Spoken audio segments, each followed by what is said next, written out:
Do you want to know how to avoid costly mistakes in your medical billing business? Well, contracts are the key. Contracts can be scary, they can be overwhelming, but they are very important when it comes to dealing with providers in your medical billing business. They are your first line of defense to protect all the hard work that you are doing. This is day 18 of our series, From Medical Biller to Billing Business Owner, Balancing Work and Entrepreneurship. And even though you're just starting your medical billing business, contracts are a way for you to set yourself up for long-term success. I'll be giving you some tips as well as 5 terms that you should include in your medical billing business contract. So let's first start out with the tips. So my first tip is for you not to take a contract off of the internet and use that contract as your contract. Just change the name of the company and the name of the client that you are providing the services for. I would not recommend that you do that. Now, there are several contracts online that you can find and use. People use them, but again, I would not recommend that you do that. This contract should be personal to you and the provider that you are doing business with.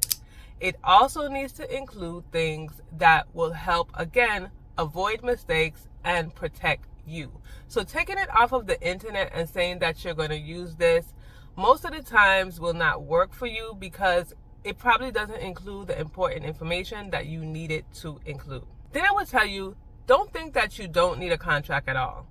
Just because you know a provider, maybe you have been dealing with a provider for a long time, maybe they're a friend of a friend, maybe they're even your friend. You may think that you don't need a contract with that provider, but it is always a good idea to have one. Sometimes communication lines can get mixed up. You can think one thing, they can think a next. And when it comes down to it, you need to have something in writing stating what you will and will not do and what they are responsible for and what they are not responsible for. So when it comes to business, business should be dealt like a business. That's what you are. This is not a personal relationship. This is a business relationship. And in business relationships, contracts are important to have. Now, sometimes you may have to change up your contract a little bit. So just like all providers don't want you to do the same services, you will not have a generic contract for every provider. You may have to include or delete some things out of your contract, just depending on what that provider needs from you. And also, if you decide to get a lawyer or an attorney to do this contract for you, which I would recommend that you do. Not all medical billing businesses do that, and you don't have to, but it also depends on your comfort level and how you feel about contracts and what you know about contracts. But if you do decide to get one, make sure that it is a lawyer or an attorney that deals with contracts and is also one that knows about healthcare services.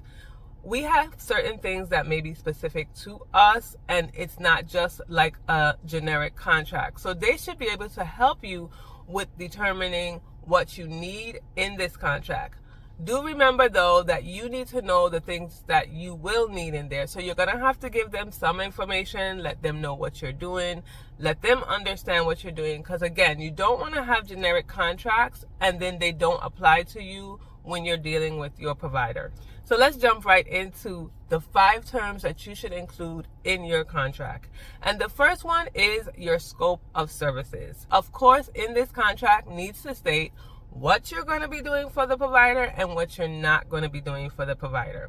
Now, this can get a little bit tricky because sometimes you may kind of bulk something together and say claim submission, but you're not necessarily clear in what that means. Now, you don't have to write it completely out. You don't have to write every step out, but you just want them to understand, or you both want to be clear on what you mean by claim submission.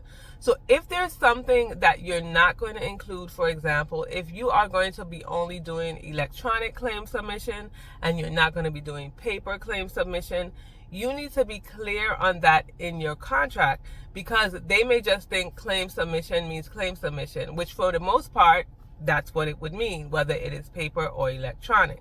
But if you are not going to be a billing business that deals with paper claims, then you need to have that clear. So not only do you need to tell them what you're going to do, you need to also let them know what you're not going to do. So the scope of services is important to have in every medical billing business contract. Then you have your payment terms. So of course, you want to know what you're going to get paid, and they want to know how much they're going to pay you.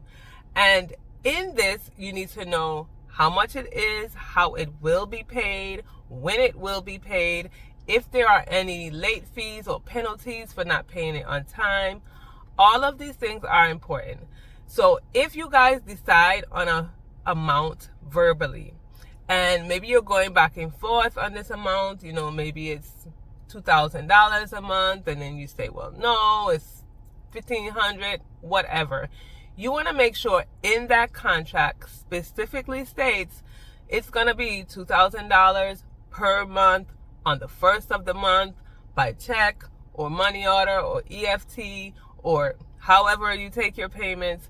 You need to make sure that is clear. Don't just leave it up to the provider to decide how they want to pay you, because you may not want to get paid in that way.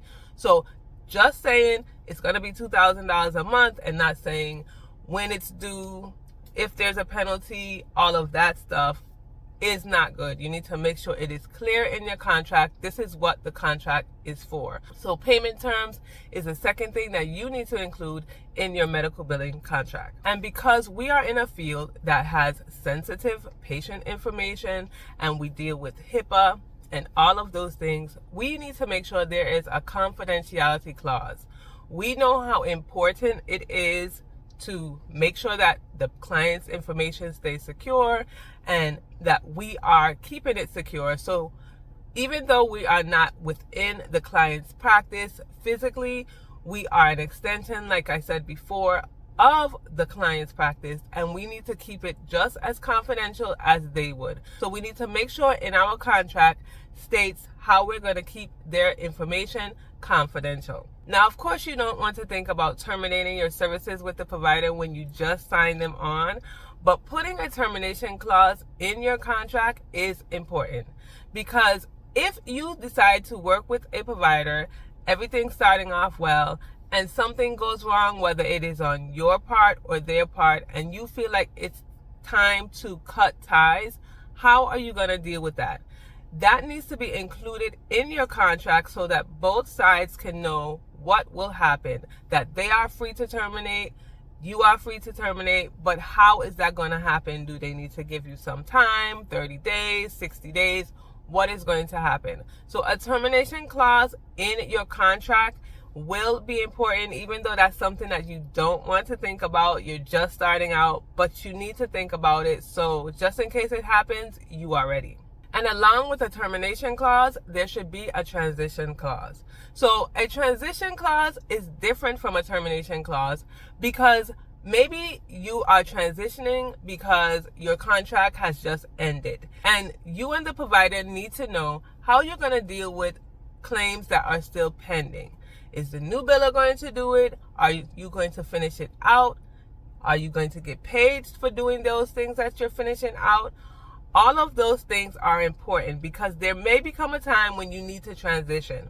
Also, are you going to train the new biller? What is going to happen if you need to transition and close out your work and either let someone take it over, or if the provider closes? Anything could happen. But what is that transition going to look like? It would make it a lot smoother for both of you if you know that in writing. So those are just 5 terms that you should include in your medical billing contract. Comment below any more that you may have included in yours or you're deciding to include, because sometimes we add more terms to our contract just depending on our experiences and what we go through. You should also think about what software you're going to be using to do this billing. Is it going to be the provider's software or is it going to be your software? I'll be talking about that in this next video. I'll see you there.